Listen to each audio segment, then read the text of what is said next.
செவ்வாய் பிள்ளையார் விரதம் என்றால் என்ன? வாங்க இந்த பதிவில் தெரிந்து கொள்ளலாம். செவ்வாய் பிள்ளையார் வழிபாட்டை ஆடவர்கள் செய்யக்கூடாது என்ற மரபோடு பெண்கள் மட்டுமே அனுஷ்டிக்கக்கூடிய ஒரு விரத நாளாக இன்றளவும் அனுஷ்டிக்கப்படுகிறது. இந்த செவ்வாய் பிள்ளையார் விரதம் குறித்து வரலாறு கூறப்படுகிறது. ஏழை குடியானவனுக்கு 7 மகன்கள், ஒரு பெண். மனைவி இறந்துவிட தந்தையும் பிள்ளைகளும் அன்றன்று கூலி வேலை செய்து நெல் வாங்கி வருவார்கள். அந்த நெல்லை குத்தி பொங்கி யாவரும் புசிப்பர். ஆனால் வாங்கி வரும் கூலி நெல் அவ்வளவும் பதராகவும் உமையாகவுமே இருக்கும். அந்த வீட்டில் இருக்கக்கூடிய பெண் அதை பொறுமையாக பக்குவமாக சமைத்து கஞ்சியை மட்டும் தான் உண்டு வந்தாள்.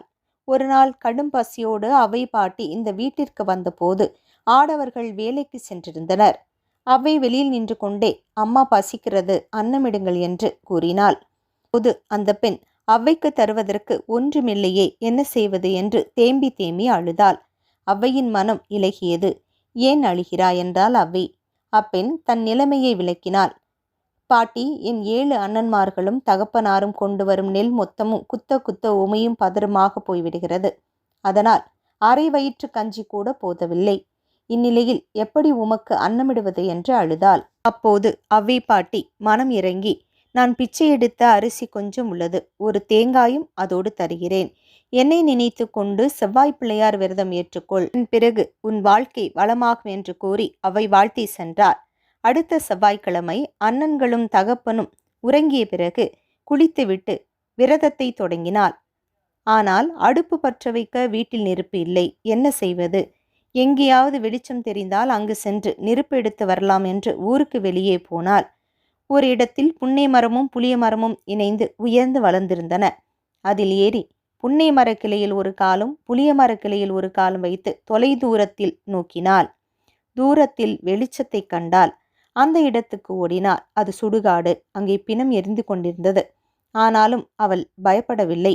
நெருப்பை எடுக்க சிதை அருகில் சென்றாள். பிணத்தை எரித்து கொண்டிருந்த வெட்டியான் கம்பை ஓங்கிக் கொண்டு அவள் அருகே வந்தான். ஏய், நீ யார்? மனித பிறவியா அல்லது பேய் பிசாசா? சொல் என்று அதட்டினான்.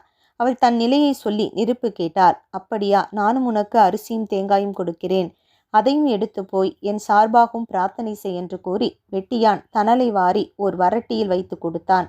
அதை வாங்கிய அந்த பெண் வீட்டுக்கு திரும்பி வரும்போது வழியில் இருந்த புன்னை மரத்திலிருந்தும் புளிய மரத்திலிருந்தும் தலைகளை பறித்து கொண்டு தன் வீடு அடைந்தாள். நோன்பை பயபக்தியுடன் தொடங்கினார். வெட்டியான் இல்லாவிட்டால் நெருப்பு கிடைத்திருக்குமா? அந்த நேரத்தில் பிணம் எரியவில்லை என்றாலும் நெருப்பு கிடைத்திருக்காதே என்று அவள் மனம் எண்ணியது. எனவே அவர்கள் நினைவாக வெட்டியானை போலவும் பிணத்தை போலவும் 2 உருவங்களை மாவினால் செய்து அவற்றையும் கொழுக்கட்டையோடு வைத்து வேக வைத்தாள். அவ்வை கூறியபடியே கணபதி பூஜை செய்து முடித்தாள். இப்பூஜையின் பலன் சில நாட்களுக்குள்ளேயே உயர்வை அளித்தது. அவர்கள் நிலையும் உயர்ந்தது. குடும்பத்தில் செல்வம் கொழித்தது. எல்லோரும் எண்ணி பார்க்க முடியாத அளவிற்கு வாழ்க்கை மிகவும் வளமாக மாறியது. குடும்பம் இவ்வாறு தேரவே அண்ணன்மார்கள் அனைவருக்கும் திருமணம் முடித்து வைத்தாள். அண்ணன்கள் அவளுக்கு ஏற்றவரனை தேடினர். காலம் கூடிற்று. அப்பெண்ணை செல்வந்தர் ஒருவர் மணந்து கொண்டார். புகுந்த வீட்டிற்கு போகும் முன்னதாக அப்பெண் தனது அண்ணிகளை அழைத்து மிக ரகசியமாக செவ்வாய் பிள்ளையாரை வழிபடும் முறையையும் இதனால் தான் அடைந்த பலனையும் விளக்கினார். நாட்கள் நகர்ந்தன. ஆனால் அன்னிமார்கள் உள்ளத்தில் செல்வ செருக்கு எழுந்தது. இதனால் கடவுள் மீது அன்பு குறைந்தது. செய்யக்கூடாத குற்றங்களையெல்லாம் அவர்கள் செய்தார்கள். அதன் விளைவு ஊர் ஊராக போய் அலைந்து பிழைக்க வேண்டிய நிலை வந்தது. இந்த சமயத்தில் தங்கை தமையன் வீட்டிற்கு வந்தார். வீட்டின் நிலையை கண்டு அதிர்ந்தாள். இதற்கான அடிப்படை காரணத்தையும் அறிந்தாள்.